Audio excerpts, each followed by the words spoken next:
Saya Zakir Hasan Mustafa, nomor absen 10. Saya Rasya Pratama Armin Rajani Anggo, nomor absen 30. Saya Nadira Nazar, nomor absen 22. Saya Tania Fabiani dari nomor 25. Saya Dian Angel Setiani, nomor absen 9. Selamat menyaksikan. Oke, jadi yang pertama itu saya akan menjelaskan terlebih dahulu pengertian dari konflik dan juga apa itu konflik politik. Jadi konflik itu tuh proses sosial di mana tuh dua orang atau bisa juga dalam berkelompok itu bentuknya, di mana dua orang atau kelompok itu berusaha untuk menyingkirkan pihak lain dengan cara kayak menghancurkan atau membuatnya itu tidak berdaya lagi. Terus kalau misalnya konflik politik itu tuh kayak pertentangan yang antara berbagai kelompok atau individu yang memiliki kepentingan politik yang berbeda. Jadi itu yang berbau-bau politik lah intinya, dan biasanya itu bertentangan dengan kebijakan publik. Nah, terus kalau misalnya menurut Sujono Suranto, itu konflik politik itu dia itu konflik yang terjadi di masyarakat. Dari namanya aja sudah kelihatan, yaitu kebijakan publik.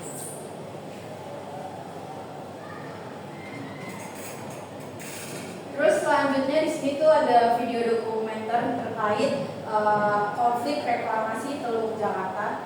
Masalah reklamasi di pantai utara Jakarta telah menjadi salah satu sorotan utama dalam pertarungan Pilkada 2017. Menjelang Pilkada putaran kedua, masalah reklamasi yang dibawa ke ranah hukum menjadi perhatian utama. Kegiatan reklamasi di Jakarta selalu menimbulkan perdebatan pro dan kontra. Rencana reklamasi seluas 2.700 hektar di wilayah utara Jakarta itu pertama kali dikeluarkan pada zaman Orde Baru dengan tujuan menambah lahan untuk pembangunan Jakarta yang tidak mungkin dilakukan di wilayah selatan. Pajak dari pembangunan di wilayah itu juga dikatakan dapat menjadi pemasukan baru pendapatan asli daerah DKI Jakarta yang kemudian akan digunakan untuk memperbaiki wilayah kumuh. Pendapatan yang mendukung reklamasi mengatakan proyek ini dapat berdampak baik untuk lingkungan, seperti mengantisipasi pasang surut air laut menjadi bendungan untuk menahan kenaikan air laut. Para ahli mengatakan daratan Jakarta turun hingga 7 cm setiap tahun dan setengah kota Jakarta diprediksi akan berada di bawah permukaan air laut pada tahun 2030. Selain itu, reklamasi dapat memecah gelombang, mengurangi resiko abrasi, dan menjadi sumber air bersih Jakarta Utara. Pihak yang menentang reklamasi justru mengatakan proyek ini akan berdampak negatif untuk lingkungan. Direktur Eksekutif Nasional Walhi Nur Hidayati mengatakan reklamasi dapat mengganggu ekosistem laut dan meningkatkan sedimentasi.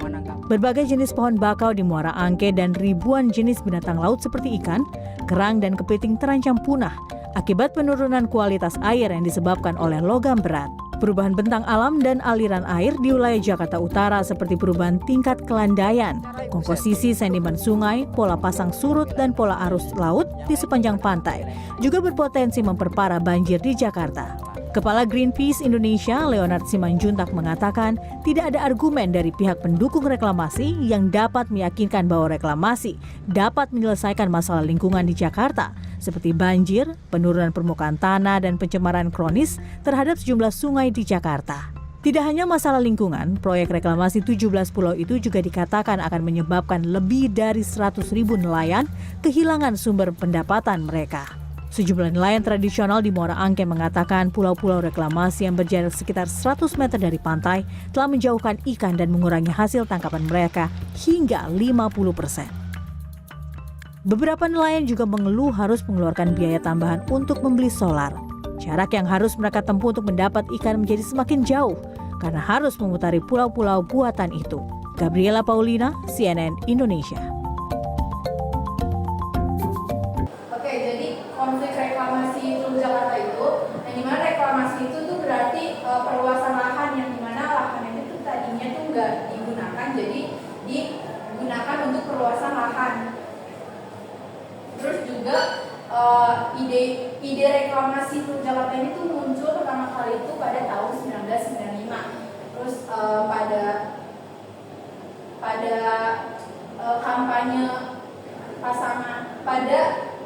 kampanye yaitu pasangan dari Anies Baswedan dan Sandiaga Salahuddin itu tuh menolak kalau misalnya untuk membangun reklamasi Teluk Jakarta ini.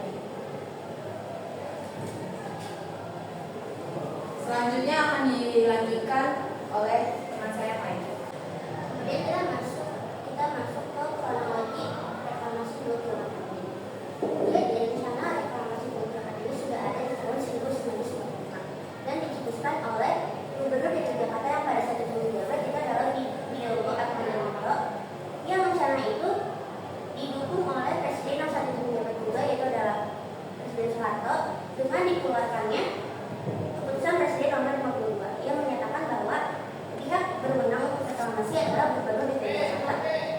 Rencana reklamasi itu pada awalnya hanya berupa perluasan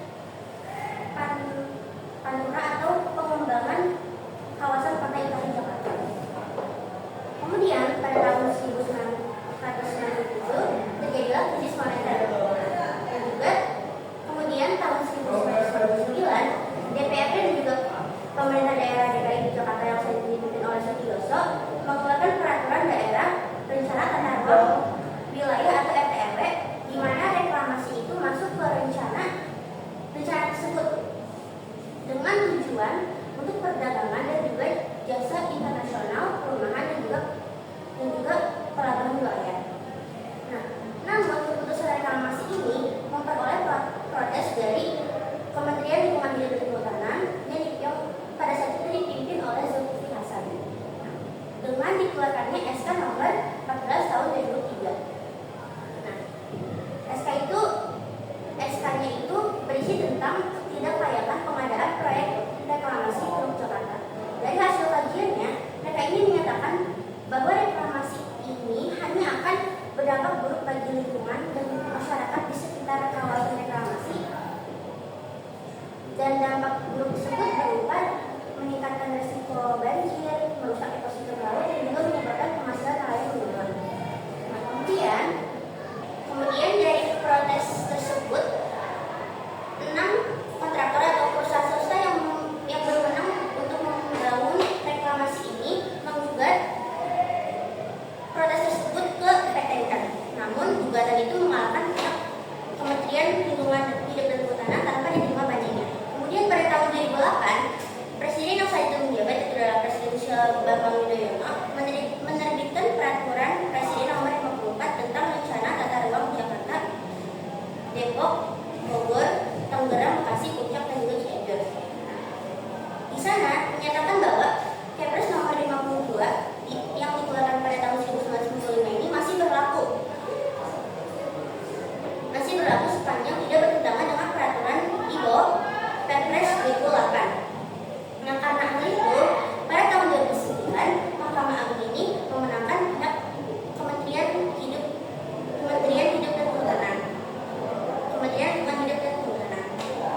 Nah, kemudian juga tahun 2007 ini sempat terjadi banjirop, sehingga pada tahun 2009-nya pemerintah Belanda sempat mendatangi pemerintah Indonesia untuk merancang sistem pertahanan laut yang dilakukan pada tahun 2009 sampai 2012. Nah, sistem ini dikenal sebagai Great Sea Wall atau Great Garuda. Nah, dalam master plan Jakarta Coastal Defense System ini, Fauzi Bowo yang merupakan Gubernur DKI Jakarta yang saat itu menjabat, itu memasukkan rencana reklamasi sehingga proyek reklamasi ini itu terjalan lagi. Nah, karena Fauzi Bowo ini memasukkan rencana reklamasi itu ke master plan Jakarta Coastal Defense System, maka orang-orang ini yang sebelumnya berpikir bahwa reklamasi ini merupakan kegiatan yang memberikan dampak buruk saja, itu malah berpikir bahwa langkah reklamasi ini dilakukan untuk melindungi Jakarta dari adanya banjirop.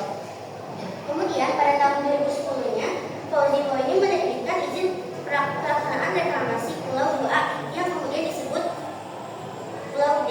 Nah, kemudian pada tahun 2011-nya, Mahkamah Agung ini memenangkan 6 kontraktor atau perusahaan swasta yang sebelumnya itu dikalahkan setelah persidangan peninjauan kembali. Nah, kemudian pada tahun 2012-nya, Fauzi Bowo menerbitkan peraturan Gubernur nomor 121 tahun 2012 mengenai reklamasi 17 pulau yang dinamai Pulau A sampai Pulau D.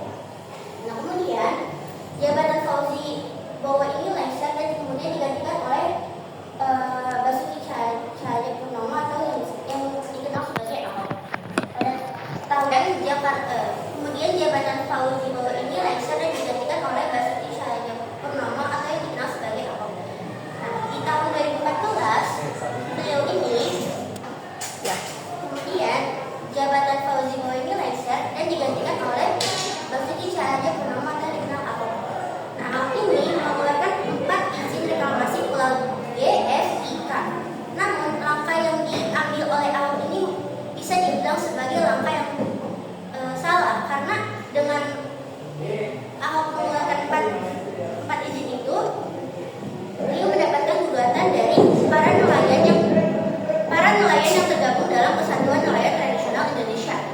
Nah, pada hal ini Ahok mendapatkan banyak kecaman dari beberapa pendukungnya terdahulu karena beliau ini mengeluarkan izin-izin tanpa adanya sosialisasi terlebih dahulu. Nah, sehingga kepercayaan masyarakat terhadap Ahok ini semakin menghilang. Kemudian pada tahun 2015-nya, KPP meminta pemerintah daerah ini untuk melakukan moratorium atau penghentian sementara terhadap rencana reklamasi Pulau C dan D, karena setelah ditinjau kembali reklamasi tersebut belum menunaikan izin AMDAL dan juga ditentang oleh WALI atau Wahana Lingkungan Hidup Indonesia dan juga KIARA atau Koalisi Rakyat untuk Keadilan Perikanan Indonesia. Dan pada tahun 2016-nya, WALI ini dengan nelayan Muara Angke menuntut pemerintah daerah atas penerbitan izin pelaksanaan Pulau F, I, dan juga K. Selanjutnya kita masuk ke kronologi di bagian 2016 pada bulan April. Oke, jadi di sini tuh dibagi menjadi 3 tanggal penting di bulan April ini. Yang pertama itu di 12 April.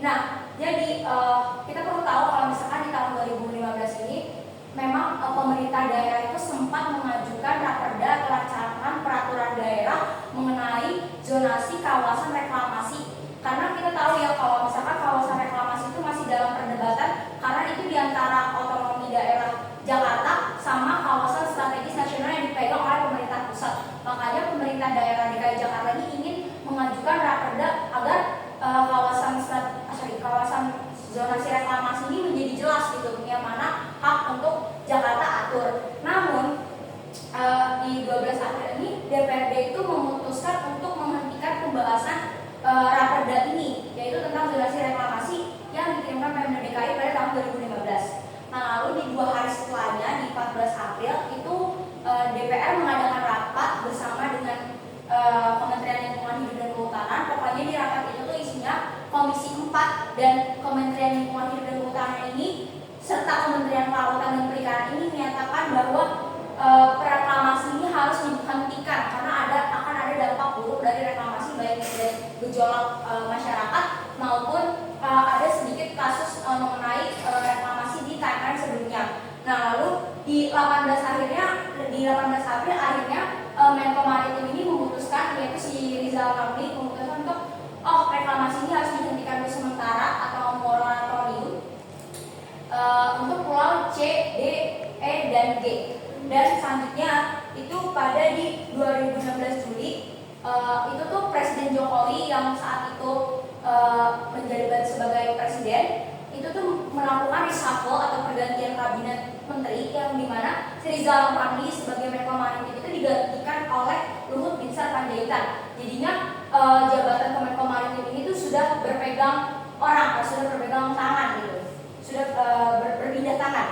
Nah, di tahun 2017 pada tanggal 11 Juli, pokoknya Gubernur Jarot yang waktu itu memimpin wilayah DKI Jakarta itu menanyakan kabar kembali atau meminta pertimbangan tentang raperda yang pernah diajukan namun diputuskan untuk diberhentikan dulu pembahasannya.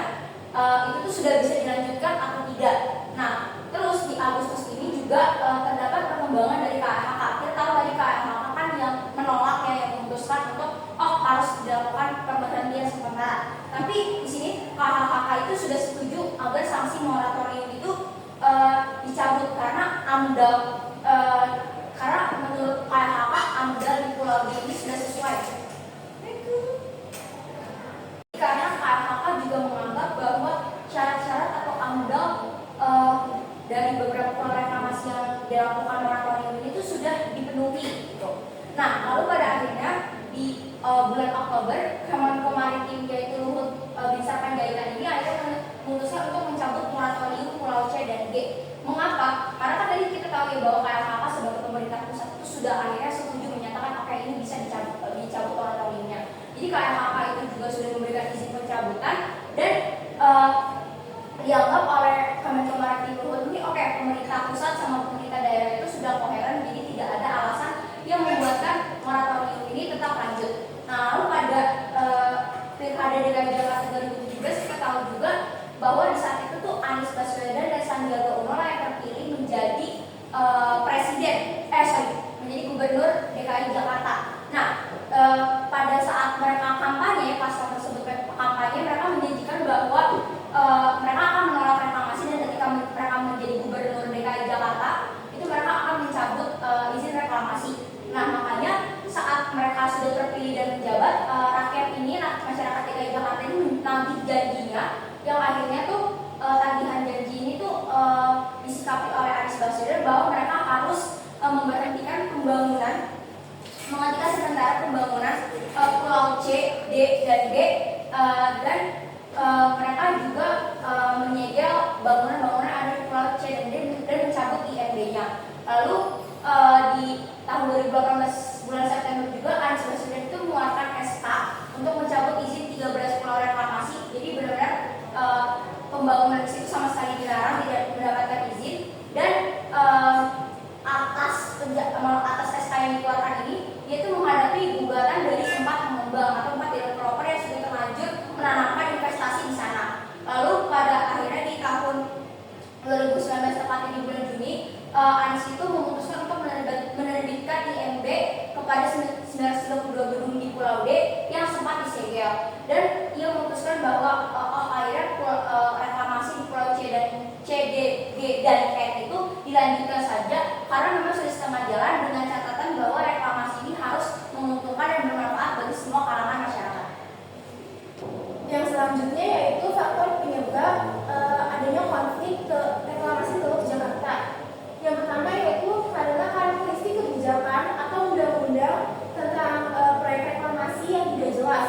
Maksudnya adalah awalnya reklamasi Teluk Jakarta ini disetujui oleh Soeharto pada masa pemerintahannya, di mana beliau mengeluarkan Kepres nomor 52 tahun 1995 tentang reklamasi pantai utara Jakarta. Namun kemudian dianulir pada saat masa jabatan Presiden berpindah ke SBY, yang dimana SBY mengeluarkan Kepres baru nomor 54 tahun 2008 tentang penataan ruang kawasan Jakarta, Bogor, Depok, Tangerang, Bekasi, Puncak, dan Cianjur, yang dimana isi Kepres 54 dengan 52 ini berlainan, dimana 52 ini kan mengizinkan adanya reklamasi, sedangkan 54 ini lebih untuk menjaga lingkungan Jabodetabek. Jadi 54 ini seakan-akan tentang adanya reklamasi Teluk Jakarta. Namun pada kenyataannya Presiden masih mengizinkan adanya proyek reklamasi ini asalkan proyek reklamasi ini tidak merusak lingkungan terlalu besar dan tidak merugikan masyarakat sekitar. Selanjutnya kita masuk ke faktor yang kedua, yaitu perizinan yang dicabut, di mana sebelumnya reklamasi sendiri itu merupakan sebuah proyek yang membutuhkan dana yang sangat besar dan juga perizinan yang matang dan lengkap terpenuhi. Nah, maka dari itu timbullah perdebatan dan polemik apakah si proyek reklamasi ini itu ditujukan untuk masyarakat menengah ke atas atau ditujukan untuk masyarakat menengah ke bawah. Kemudian di pertengahan April 2016, pemerintah pusat akhirnya mengadakan rapat mengenai reklamasi Teluk Jakarta, di mana rapat itu dihadiri oleh Menteri Koordinator Bidang Maritim dan Sumber Daya yaitu Rizal Ramli, kemudian Menteri Lingkungan Hidup dan Kehutanan, dan juga Gubernur DKI Jakarta yang saat itu menjabat adalah Basuki Cahayapurnama, serta jajaran dari Kementerian Kelautan dan Perikanan. Di mana dari hasil rapat itu diperoleh bahwa akhirnya diperoleh hasil rapat bahwa pemerintah pusat dan Pemprov DKI Jakarta menetapkan bahwa reklamasi di Teluk Jakarta itu harus diberhentikan sementara, di mana pembangunan reklamasi Teluk Jakarta ini diberhentikan hingga semua persyaratan dan perizinannya sudah sesuai dengan undang-undang yang telah diperbarui. Nah, pasca si pemberhentian ini berlaku itu tuh pemerintah pusat dan pemerintah provinsi DKI Jakarta ternyata kebijakan itu kembali menuai pro dan kontra. Dimana kalau dari pemerintah pusat itu tuh dia khususnya dari Kementerian Kelautan dan Perikanan, juga Kementerian Lingkungan Hidup serta Kementerian Koordinator Maritim dan Sumber Daya menilai bahwa penghentian sementara reklamasi Teluk Jakarta ini sudah sangat benar. Lain halnya dengan dari pihak Gubernur DKI Jakarta Basuki Cahayapurnama, di mana meskipun beliau menerima perintah dari pemerintah pusat, namun beliau menilai kebijakan ini dipastikan merugikan perusahaan yang terlibat. Hal ini dikarenakan karena para perusahaan pengembang harus kembali memperpanjang perizinan reklamasi dan membayar perpanjangan pembangunan reklamasi ini ke pihak perusahaan yang mendukungnya dari belakang. Dan kita lanjut ke faktor yang terakhir, yaitu dari perbedaan kepentingan. Di mana perbedaan kepentingan itu perbedaan kepentingan antara pemerintah pusat dengan pemerintah provinsi DKI Jakarta, juga dengan perbedaan kepentingan dari masyarakat itu sendiri. Di mana kalau dari Pemda Jakarta itu bertujuan untuk memperluas wilayah DKI Jakarta sebagai bentuk pemerataan ekonomi di wilayah utara. Yang dimana pada masa itu keadaan kota Jakarta itu juga mengalami penurunan daratan yang terus-menerus, sehingga membuat daerah Jakarta itu lebih rendah dari pemukiman laut. Di mana saat itu banyak sekali pembangunan yang menggunakan bahan dasar beton, sehingga memperparah ambesan tanah dan penurunan permukaan tanah di ibu kota Jakarta yang saat itu DKI Jakarta masih menjadi ibu kota. Nah, karena hal-hal tersebut, maka pemerintah DKI Jakarta menjadikannya sebagai alasan utama untuk melakukan pembuatan 17 pulau buatan di kawasan pantai utara Jakarta. Wacana tersebut dituangkan dalam reklamasi Teluk Jakarta yang nantinya akan dipegang oleh para perusahaan-perusahaan pengembang. Namun faktanya proyek reklamasi ini malah memberi dampak buruk kepada lingkungan dan juga terhadap masyarakat, terutama masyarakat pesisir pantai utara, karena dengan adanya pembangunan proyek reklamasi ini, sumber mata pencaharian mereka itu menjadi terganggu dan tercemar, di mana masyarakat pesisir ini terpuruk dengan adanya proyek ini. Kenapa? Karena pembangunan yang berada di wilayah laut tersebut itu menjadikan mereka harus mencari wilayah yang lebih ke tengah, di mana pada kalau misalnya di laut itu kan lebih ke tengah, nanti ombaknya semakin gede, dan itu akan membahayakan mereka jika mereka mencari mata pencahariannya di wilayah yang lebih ke tengah di laut itu. Kemudian dari pemerintah pusat juga mengatakan bahwa sebenarnya proyek reklamasi itu bukanlah solusi yang baik. Kenapa? Karena si proyek reklamasi ini tuh hanya sebagai solusi jangka pendek. Oke, selanjutnya kita membahas tentang dampak yang ditimbulkan dari konflik reklamasi yang rumit ini. Nah, jadi kita di sini menyoroti ada 3 dampak yang akan kami bahas, yaitu dari sisi pemerintah, dari sisi masyarakat, dan dari sisi lingkungan dan lainnya. Nah, jadi kita tahu kalau misalkan konflik reklamasi itu menyangkut 4 sasaran utama, yaitu pemerintah pusat, pemerintah daerah, para pengembang, serta masyarakat itu sendiri, terutama masyarakat pesisir pantai utara Jakarta yang benar-benar terkena langsung kebijakan reklamasi ini. Oke, jadi kita bahas dari pemerintahnya dulu. Yang pertama itu kita tahu bahwa dampak yang ditimbulkan dari konflik reklamasi ini terhadap pemerintah itu yang pertama menurunnya atau hilangnya kepercayaan dan meningkatnya kekecewaan masyarakat terhadap pemerintah dan kebijakannya. Nah, tadi kita tahu ya kalau misalkan yang sudah dijelaskan oleh Farhan ini kronologinya pada tahun 2014 Ahok itu tiba-tiba mengeluarkan 4 izin reklamasi terhadap Pulau G, F, I, K kepada para pengembang tanpa sepengetahuan dan sosialisasi kepada masyarakat.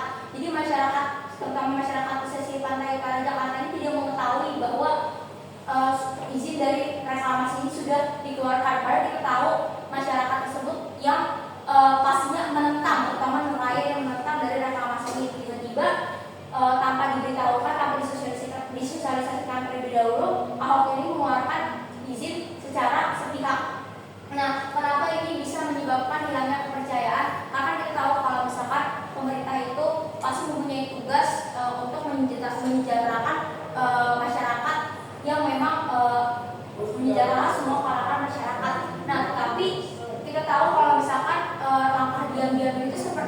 mengkhianati masyarakat, tidak melibatkan peran masyarakat, padahal pada akhirnya ketika reklamasi ini berjalan, masyarakatlah yang paling terdampak kerugian dari reklamasi ini. Jadinya rakyat itu merasa pemerintah ini tidak berpihak atau tidak pro kepada rakyat dan tidak mau mendengarkan suara rakyat. Kita juga tahu ya kalau misalkan negara kita ini negara demokrasi, di mana negara yang berkedaulatan rakyat, tapi di sini rakyat itu malah tidak dilibatkan dengan salah satunya Ahok yang tiba-tiba mengeluarkan izin reklamasi tanpa sepengetahuan rakyat. Nah, yang selanjutnya itu adalah keretakan hubungan antara pemerintah pusat dan pemerintah provinsi DKI Jakarta yang memiliki perbedaan pandangan dan kepentingan. Yang tadi sudah dijelaskan oleh Nadira mengenai faktor penyebab konflik reklamasi ini. Jadi perbedaan pandangan dan kepentingan itu menyebabkan keretakan hubungan antara pemerintah pusat dan pemerintah provinsi DKI Jakarta. Jadinya yang seharusnya diharapkan pemerintah pusat dan pemerintah provinsi pemerintah daerah ini bisa bersinergi untuk membangun Indonesia, ini malah menjadi retak hubungannya dan malah jadi bertentangan yang mengakibatkan terjadi ketidakstabilan dalam kondisi politik daerah tersebut atau daerah tersebut ya, terutama DKI Jakarta. Nah, selanjutnya untuk di dampak di masyarakat ini ada dampak positif, yaitu meningkatnya solidaritas antara kelompok nelayan di satu Indonesia. Ini bisa dibuktikan dari yang tadi di kronologi kalau misalkan Persatuan Nelayan Tradisional Indonesia ini menggugat dan membela hak-hak nelayan yang ada di pesisir pantai utara Jakarta mengenai reklamasi, yaitu dengan membantu menggugat gitu. Nah, berarti kan ini meningkatkan solidaritas antara kelompok nelayan di satu Indonesia, yaitu untuk membantu nelayan di pesisir pantai utara Jakarta agar tidak dirugikan dari reklamasi ini. Nah, selanjutnya dampak positifnya yang lain itu adalah terbukanya lapangan pekerjaan seperti pekerja konstruksi, ojek, warung mengalami peningkatan pendapatan sebesar 53%. Ya, kita tahu kalau misalkan di dalam satu hal itu pasti ketika hal itu negatif terlihat penuh negatif, pasti ada positifnya juga. Nah, contohnya itu bisa diibaratkan dari pembangunan reklamasi ini. Yang di pembangunan reklamasi ini tuh ternyata menyediakan lapangan pekerjaan. Contohnya seperti pekerja konstruksi yang nanti akan digunakan atau akan dikerjakan ketika membangun reklamasi tersebut atau bangunan yang ada di reklamasi tersebut. Lalu ojek untuk mobilitas pekerja-pekerja yang ada di pulau reklamasi, warung untuk konsumsi sehari-hari, dan lain-lainnya yang memang berkaitan langsung atau beririsan langsung sama jalannya proyek reklamasi. Nah, ini tuh menyebabkan terbukanya lapangan pekerjaan, dan berdasarkan penelitian yang saya dapatkan ini tuh jenis pekerjaan ini tuh meningkat, yaitu sebesar 53%. Jadinya dampak masyarakatnya itu ternyata bisa membuka lapangan pekerjaan yang cukup untuk pendapatan sehari-hari. Nah, tapi dampak negatifnya itu munculnya konflik lanjutan, yaitu di masyarakat, konflik kepentingan antara masyarakat grassroots dan kelompok bisnis yang berbeda kelas sosial. Ini benar-benar konflik kepentingan ya, dan konflik itu terjadi vertikal, yaitu di antara masyarakat grassroots yang bisa ditunjukkan masyarakat yang memang menengah ke bawah dan langsung terpapar dampak negatifnya itu seperti nelayan ataupun masyarakat pesisir pantai, dan kelompok bisnis yang akan menanam investasi di proyek reklamasi tersebut. Jadi pekerja-pekerja atau investor-investor yang berkaitan dengan pembangunan di pulau reklamasi. Nah, itu dapat munculnya konflik lanjutan di antara kedua kubu tersebut. Nah, untuk di lingkungannya itu yaitu berpotensi mengakibatkan kerusakan sistem tata air yang sudah ada. Jadi reklamasi itu pembangunan itu ternyata setelah diteliti lebih lagi dapat mengakibatkan kerusakan sistem tata air yang ada di lingkungan daerah pesisir wilayah pantai Jakarta Utara. Nah, ini tuh berdampak untuk di lingkungan, karena jika sistem tata air rusak, maka perairan di masyarakat sekelilingnya juga akan terganggu.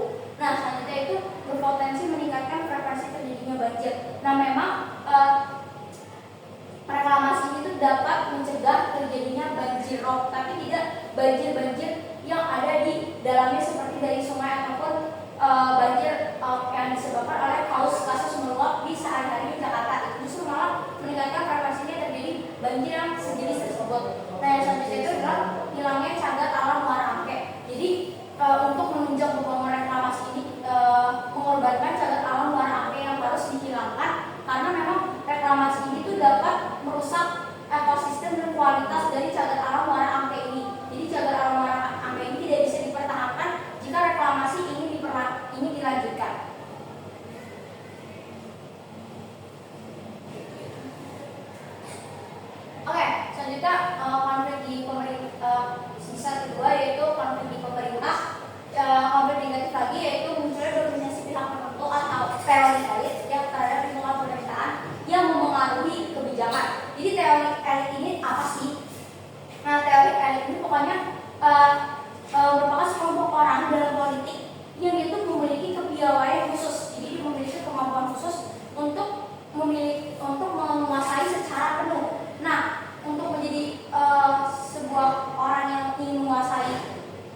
suap dari Presiden Direktur Agung Podomoro Land dengan anggota DPRD DKI Jakarta dan yaitu dari Partai Gerindra yang ditelusuri oleh KPK. Jadi contohnya di sini seperti investor ini tuh ingin menguasai pemerintahan agar berpihak kepada mereka, yaitu dengan cara menyuap mereka dan dengan harapan bahwa pemerintah yang tadi akhirnya kontrak karena tidak merasakan keuntungan dari pembangunan yang mereka lakukan itu menjadi setuju, dan itu merupakan salah satu tahap untuk menguasai secara penuh di dinamika politik, yaitu dengan membuat pemerintah ini tuh satu suara setuju kepada investor tersebut. Nah, yang selanjutnya itu adalah polarisasi kepentingan yang menyebabkan segregasi antar kelompok pada DPRD di Jakarta. Jadi polarisasi kepentingan itu merupakan pada intinya perbedaan kepentingan yang tajam, jadi benar-benar tajam, benar-benar seperti kutub yang berbeda dan sulit mencapai kesepakatan. Kita tahu kalau tadi Anies Baswedan dan Sandiaga Salahuddin Uno itu mempunyai partai pendukung. Nah, partai pendukungnya ini juga pasti menduduki kursi di DPRD di Jakarta, dan pasti partai pendukungnya ini punya visi-misi yang sama dengan Anies dan Sandi. Nah, sedangkan pastinya si partai pendukung Anies Sandi ini mempunyai oposisi atau lawannya. Jadi di DPRD Jakarta ini terbagi dua kubu, yaitu kubu yang setuju dengan reklamasi dan kubu yang menentang reklamasi, yaitu seperti partai pendukung Anies dan Sandi. Nah, hal polarisasi kepentingan itu menyebabkan pecahnya suara di DPRD Jakarta dan tidak koheren dan mengganggu kinerja dari DPRD Jakarta ini untuk merumuskan kebijakan atau kesepakatan secara objektif. Nah, selanjutnya itu di masyarakat ada dampak negatifnya lagi, yaitu menimbulkan sifat pro dan kontra di kalangan masyarakat yang kemudian menjadi perpecahan secara politik antara kubu masyarakat. Jadi ternyata di masyarakat itu ditemukan bahwa tidak semuanya masyarakat itu kontra terhadap reklamasi ini, ada juga yang pro dan juga ada yang kontra. Nah, biasanya ini juga dipengaruhi oleh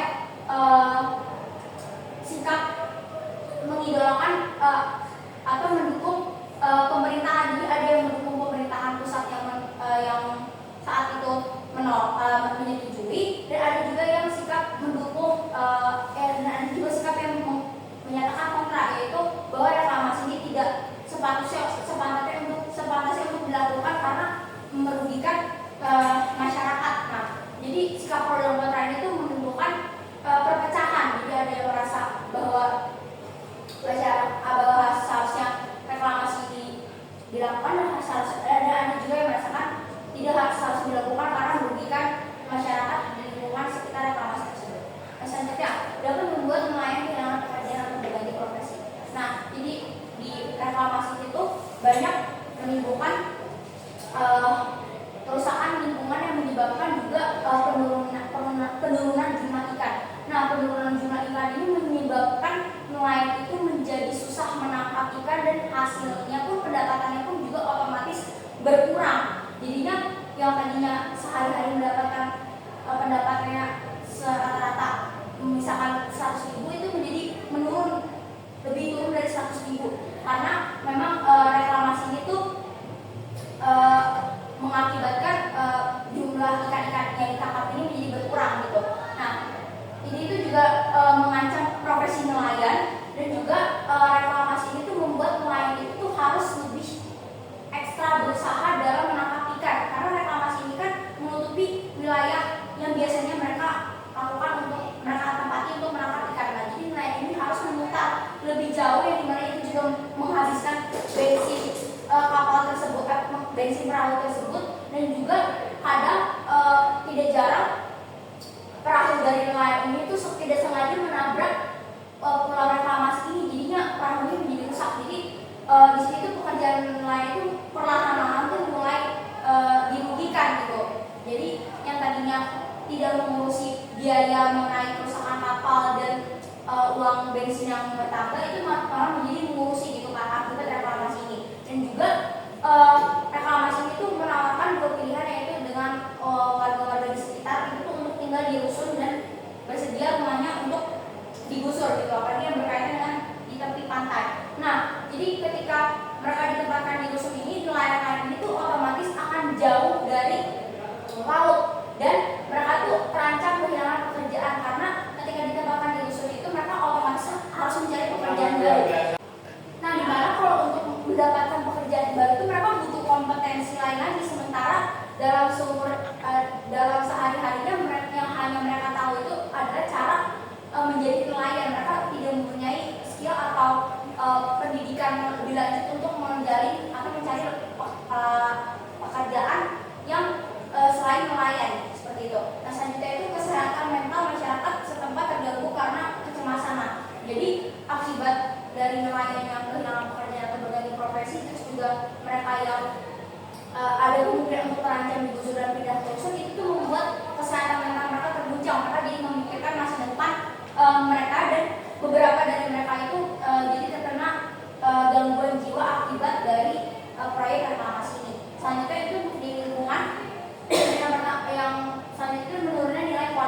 Jadi reklamasi ini tuh dapat menurunkan nilai kualitas air karena adanya sedimentasi akibat pengerukan dan penimbunan tanah. Nah, jadi kualitas airnya menjadi keruh dan dia itu menghambat masuknya sinar matahari yang mengganggu makhluk hidup dan penurunan produksi plankton. Nah, penurunan produksi plankton ini juga dapat mengganggu ekosistem dan rantai makanan hewan laut dan kehidupan makhluk, dan ini juga pasti berdampak dengan punahnya beberapa spesies hewan laut dan mengurangi keanekaragaman hayati hewan laut ini. Nah, yang selanjutnya itu di sini ada ralat, ini harusnya dampak positif. Akibat dari konflik reklamasi itu masyarakat tuh meningkat kesadarannya terhadap lingkungan. Jadi kan konflik reklamasi ini eratkan dampaknya perdebatannya terhadap lingkungan. Jadi di sini masyarakat itu juga dapat diberikan edukasi dan awareness terhadap lingkungan dengan informasi-informasi yang diberikan, misalkan contohnya orang-orang yang berpengaruh terkait dampak berbahaya yang ditimbulkan reklamasi kepada lingkungan dan makhluk hidup seperti itu. Nah, untuk solusi dari penyelesaian masalah ini itu yang pertama ada adjudikasi dan yang kedua ada negosiasi. Nah, ya, adjudikasi ini pemerintah berupaya untuk menanggulangi reklamasi permasalahan dengan memberi pemberhentian sementara reklamasi Pulau G Pantai Utara Jakarta. Nah, karena pemerintah hanya memberikan sanksi yaitu administratif sementara, jadi proses reklamasi ini masih bisa berlangsung karena sanksinya sendiri hanya bersifat sementara. Nah, Kementerian Lingkungan Hidup dan Kehutanan menggunakan kewenangannya sebagai second line enforcement memberikan sanksi administrasi berdasarkan Undang-Undang Nomor 32 Tahun 2009 tentang perlindungan dan pengelolaan lingkungan hidup, pasal 72 ayat 2 yaitu paksaan pemerintah, dan pasal 80 ayat 1F yaitu pemberhentian sementara seluruh kegiatan. Nah, jadi adjudikasi sendiri kan yang seperti kita tahu itu penyelesaian masalah menggunakan pihak ketiga yaitu pengadilan. Nah, jadi Kementerian Lingkungan sendiri itu menggunakan pengadilan untuk menyelesaikan masalah ini, yang dimana pengadilan tersebut dimenangkan oleh Kementerian Lingkungan. Nah, jadi karena Kementerian Lingkungan sendiri itu menang, jadi dia mengeluarkan surat keterangan tentang pengenaan sanksi administrasi paksaan pemerintah berupa penghentian sementara seluruh kegiatan PT Muara Siwesa Samudra pada Pulau B di Pantai Utara Jakarta. Nah, jadi surat keterangan itu dikeluarkan pada 10 Mei 2016. Nah, selanjutnya saya mau nambahin. Jadi setelah pengadilan yang pertama ini kan dimenangkan oleh Kementerian Lingkungan sendiri. Nah, selanjutnya ada pengadilan lagi, yaitu perusahaan swasta melakukan aju banding dengan Kementerian Lingkungan. Tetapi pada pengadilan kali ini dimenangkan oleh perusahaan swasta. Nah, kenapa bisa dimenangkan? Karena adanya penggantian pemerintah, yaitu pemerintahan baru Fauzi Bowo membuat sistem Giant Seawall atau Great Garuda. Nah, karena ada sistem baru inilah yang membuat perusahaan swasta ini berani melakukan aju banding lagi terhadap Menteri Lingkungan. Nah, lagi pula ada juga keputusan dari pemerintah baru yaitu Fauzi Bowo yang mendukung atau memberikan izin melakukan reklamasi lagi. Nah, itu juga menjadi salah satu alasan kenapa perusahaan swasta berani melakukan aju banding lagi di pengadilan dan bisa memenangkan pengadilan tersebut. Selanjutnya, solusi penyelesaian konflik ini yang kedua yaitu dengan cara negosiasi. Nah, negosiasinya ini untuk menyelesaikan konflik antara pemerintah daerah dengan perusahaan swasta. Nah, sebenarnya masalahnya apa antara pemerintah daerah dan perusahaan swasta? Nah, perusahaan swasta ini dalam menjalankan proyek reklamasi Teluk Jakarta itu kan sudah dari awal sudah mengantongi izin dari pemerintah pusat. Lalu juga sempat diizinkan oleh pemerintah daerah DKI Jakarta. Namun pada saat pergantian kekuasaan gubernur menjadi Anies Baswedan, Anies ini menarik izin reklamasi Teluk Jakarta yang menyebabkan perusahaan swasta pun mengajukan banding ke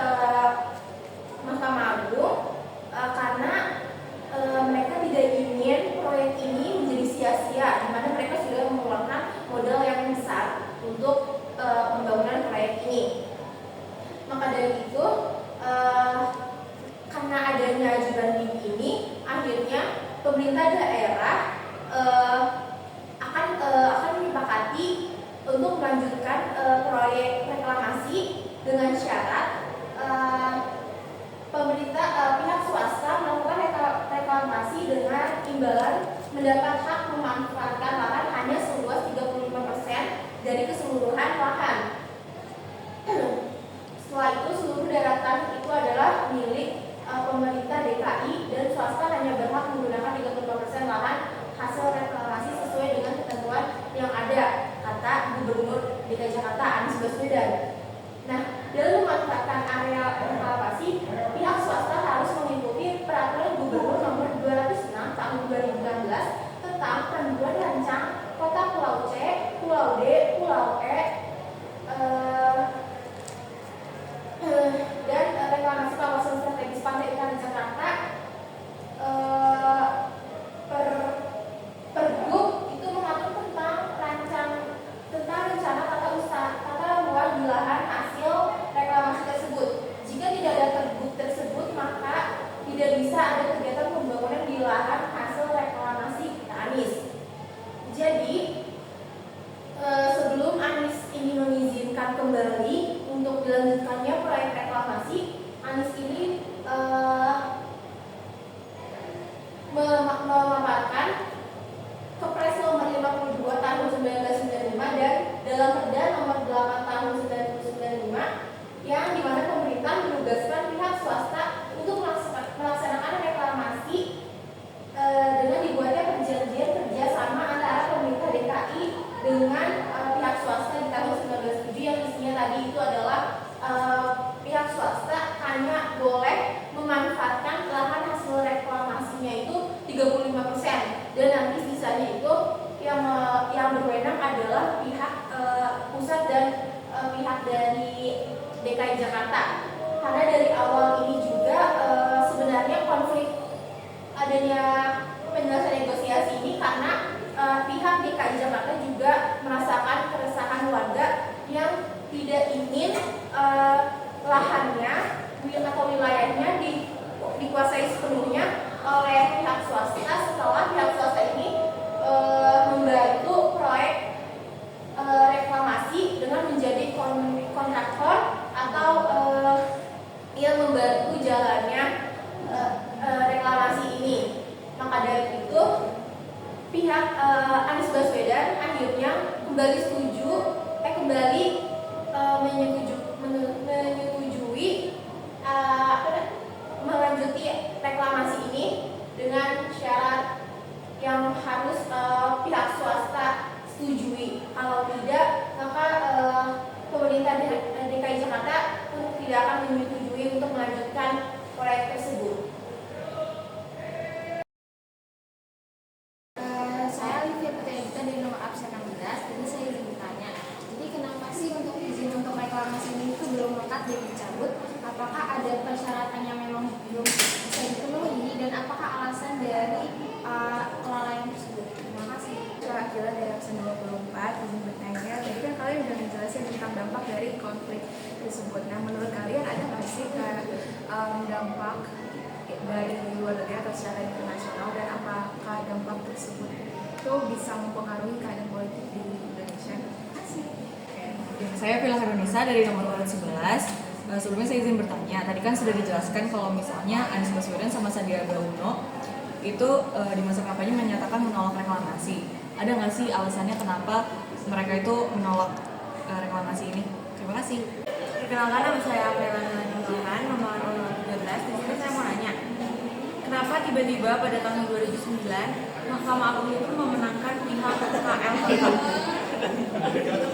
Saya Kalista Malia dari nomor urut 8 ingin izin bertanya. Kenapa pemerintah yang awalnya mengizinkan reklamasi pada akhirnya mengeluarkan Undang-Undang Nomor 52 Tahun 1995 yang isinya tentangan terhadap reklamasi? Saya Bagas Satria Wijaya, nomor absen 7 ingin bertanya. Dari pemaparan materi kalian, coba sebutkan semua peraturan atau kebijakan yang mengatur tentang reklamasi di Teluk Jakarta. Dan siapa yang berwenang dan bertanggung jawab dalam pelaksanaan proyek reklamasi ini? Saya ingin menjawab pertanyaan dari Livia, di mana pertanyaannya itu adalah mengapa izin dari reklamasi itu bisa dicabut? Apa sih syarat yang harus dipenuhi supaya ada izin itu nggak dicabut, dan kenapa, dan apa kelalaian dari pemerintah maupun perusahaan swasta? Jadi ada 11 syarat yang harus dipenuhi agar izin reklamasi ini bisa dikembalikan.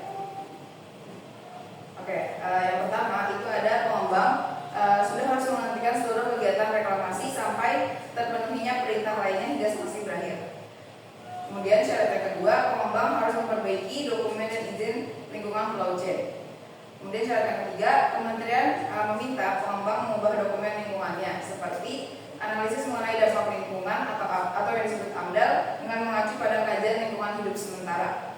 Kemudian syarat keempat yaitu pengembang diminta untuk memperbaiki pengelolaan pasir uruk agar tak melimpas ke perairan. Kemudian syarat yang kelima, pengembang harus memberikan data rinci mengenai sumber pasir uruk dan bebatuan yang akan digunakan, termasuk perizinan pemasok pasir tersebut. Syarat yang keenam, pengembang harus wajib melaporkan data rinci mengenai sumber dan jumlah material pasir uruk serta menyampaikan hasil pengamatan dan pencatatan lapangan dalam laporan rencana pengelolaan lingkungan dan rencana pemantauan lingkungan. Kemudian syarat ketujuh, membuat outlet channel atau kanal keluar di antara Pulau C dan Pulau D. Kemudian syarat ke-8, melakukan pengurukan dikarenakan adanya pendangkalan di sekitar 2 pulau tersebut. Kemudian syarat ke-9, menggunakan turap beton tetrapod untuk membuat turap penahan gelombang di sisi utara dan sebagai di sisi timur. Syarat ke-10, melaksanakan kewajiban lain yang tercantum dalam izin lingkungan, diantaranya berupa kajian dampak reklamasi bagi nelayan. Dan terakhir syarat ke-11 yaitu pengembang harus melaksanakan atau mengupayakan pengelolaan lingkungan hidup untuk menghindari dampak lingkungan selama penghentian kegiatan reklamasi. Kemudian untuk dari kelalaian, untuk kelalaian pertama itu proses pembangunan pulau reklamasi itu tidak sesuai dengan perda tata ruang seperti yang tercantum di UU nomor 26 tahun 2007, di mana seharusnya ada kanal selebar 100 meter yang memisahkan antara Pulau C dan D. Namun pada faktanya di lapangan di antara pulau itu tidak dipisahkan atau tergabung menjadi satu. Kemudian kelalaian yang kedua itu sudah berdirinya keberadaan rumah atau ruko di Pulau C dan D tanpa adanya IMB atau izin mendirikan bangunan. Saya Natania Febrianti izin menjawab pertanyaan oleh Nashwa Akila mengenai apakah ada dampak dari luar negeri atau internasional yang mempengaruhi kondisi politik di Indonesia pada saat itu. Oke, jadi untuk kasus politik yang kami angkat ini adalah mengenai kasus reklamasi yang memang sampai saat ini kami belum ada temukan intervensi negara lain ataupun internasional mengenai kasus ini. Jadi seperti yang kita tahu, kalau misalkan dampak dari internasional atau konflik juga menyangkut internasional, kan pasti kita melibatkan negara lain secara diplomatis. Sementara kasus ini memang kasus lokal atau yang bisa dibilang juga kasus berskala nasional karena menyangkut pemerintah pusat. Jadinya kasus ini tuh memang hanya kasus yang setidaknya hanya sampai di kalangan nasional, karena memang orang-orang yang dilibatkan dan yang berperan dalam kasus reklamasi ini hanya pemerintah pusat, pemerintah daerah, dan pengembang, dan para pengembang, sehingga tidak melibatkan adanya unsur-unsur negara lain atau internasional atau lingkup internasional dalam kasus ini. Dengan demikian dapat dikatakan bahwa dalam kasus politik ini memang murni tidak ada campur tangan dari negara lain ataupun intervensi secara internasional, dan yang mengurusi dan bertanggung jawab dalam kasus politik itu merupakan Indonesia itu sendiri. Jadi ini merupakan kasus yang memang urusan rumah tangga Indonesia dan tidak dicampur tangani oleh negara lain. Terima kasih. Oke, baik. Jadi saya akan menjawab pertanyaan dari Videla, yang dimana tadi itu Videla bertanya kalau misalnya kenapa Anies Baswedan dan Sandiaga Uno itu menolak adanya reklamasi Teluk Jakarta itu. Jadi menurut saya dan kelompok kami dan kelompok saya, kalau misalnya itu tuh lebih dilihat dari dampak dari pembangunan reklamasi Teluk Jakarta itu. Jadi kayak Anies Baswedan dan Sandiaga Uno itu kenapa nggak setuju dengan adanya pembangunan reklamasi Teluk Jakarta itu karena Anies Baswedan sama Sandiaga Uno itu melihat dari dampaknya kalau misalnya mereka itu membangun reklamasi Teluk Jakarta itu. Salah satunya itu merugikan nelayan dan lingkungan sekitar yang ada di daerah yang akan dibangun reklamasi Teluk Jakarta itu, yaitu merugikan nelayan itu seperti apa? Yaitu seperti kalau misalnya adanya pembangunan Teluk Jakarta itu akan semakin menghilangnya akses untuk melintas laut, yaitu nelayan itu untuk melautnya itu susah karena adanya kegiatan pembangunan reklamasi Teluk Jakarta itu. Terus juga nelayan itu mencari ikannya itu juga akan semakin ke tengah, yang dimana itu akan membutuhkan waktu lebih lama yang tadinya misalnya agak dekat itu dari daerah asalnya, dan karena ada pembangunan reklamasi Teluk Jakarta itu nelayan bakal kesusahan, jadi nelayan itu bakal lebih ke tengah lagi untuk mencari mata pencahariannya itu. Ya intinya itu mempersulit nelayan. Terus juga bisa dilihat dari kondisi kapal nelayan. Nah kalau kapal nelayan itu kan biasanya kecil. Nah kalau kapal kecil itu tuh sulit untuk yang namanya menahan ombak, karena kalau misalnya semakin ke tengah itu tuh ombak lautnya itu akan semakin besar, dan itu juga bakal mempersulit nelayan juga karena kapal nelayan yang kecil, terus nelayan yang mencari mata pencaharian yang ke tengah itu bakal membuat nelayan kesusahan karena ombaknya yang semakin besar. Terus juga kerusakan kalau misalnya ada pembangunan ini itu tuh bakal merusak air laut. Nah karena merusak air laut itu tuh juga bakal berdampak kan pada kayak ikan-ikan gitu. Nah kalau misalnya ikan-ikan yang mati itu kan juga bakal mempersulit nelayan juga kan, kayak misalnya kalau nelayan mencari mata pencahariannya, tapi kalau misalnya ikan-ikan yang mati itu kayak membuang waktu nelayan mencari mata pencaharian tersebut. Jadi intinya itu mempersulit nelayan. Jadi menurut saya sekian. Terima kasih. Saya akan menjawab pertanyaan dari Kayla mengenai tentang bagaimana kenapa di tahun 2009 Mahkamah Agung ini kembali menerima ajudan lindungnya dari KLHK dan juga memenangkan pihak tersebut. Jadi sebelumnya sudah dijelaskan bahwa di tahun 2008 itu Presiden Susilo Bambang Yudhoyono ini menerbitkan peraturan Presiden nomor 54 tentang rencana tata ruang Jakarta, Depok, Bogor, Tangerang, Bekasi, Puncak, dan juga Cianjur. Nah, di pasal 70-nya itu menyatakan bahwa Kepres nomor 52 yang pada tahun 1995 ini dikeluarkan itu masih berlaku sepanjang atau ketika memang tidak bertentangan dengan peraturan di bawah Kepres 2008 tersebut. Nah, namun pasal 72 itu menyatakan bahwa Kepres nomor 52 ini sepanjang berkaitan dengan aspek tata ruang ini tidak berlaku lagi.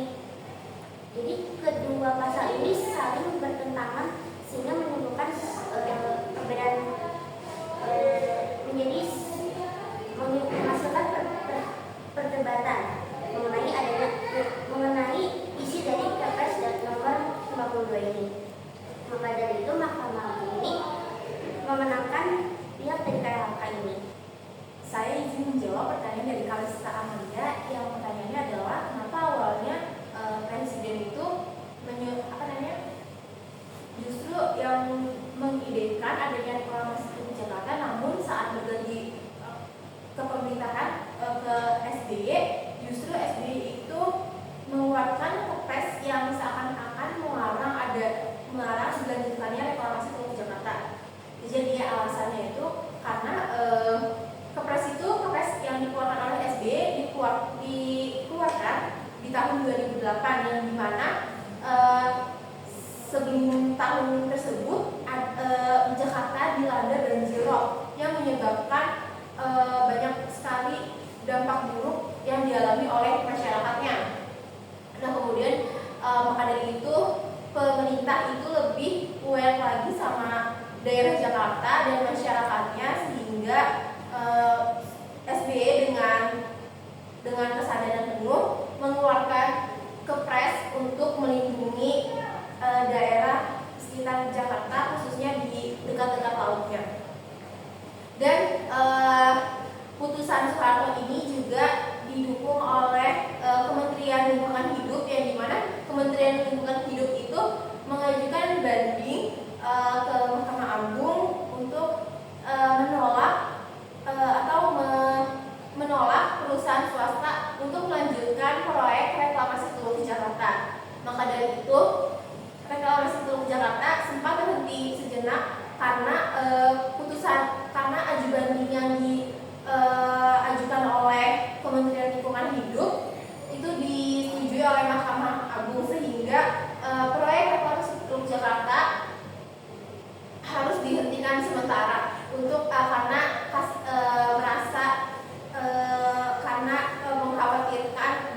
siapa yang berwenang dan bertanggung jawab dalam pelaksanaan proyek reklamasi. Nah, jadi ada beberapa peraturan yang relevan untuk mengatur reklamasi di Jakarta. Yang pertama itu ada UU nomor 1 tahun 2014 yang membahas izin pengolahan dan izin lokasi. Selanjutnya ada Kepres nomor 52 tahun 1995 yang menetapkan wewenang dan tanggung jawab reklamasi pada Gubernur DKI Jakarta. Selanjutnya ada Perda DKI Jakarta nomor 1 tahun 2012 yang mengubah aturan protokol reklamasi dalam Perda DKI Jakarta nomor 8 tahun 1995. Nah, untuk pertanyaan selanjutnya, siapa sih yang berwenang dalam menjaga izin dari reklamasi tersebut? Jadi berdasarkan Kepres nomor 52 tahun 1995, wewenang dan tanggung jawab reklamasi pantai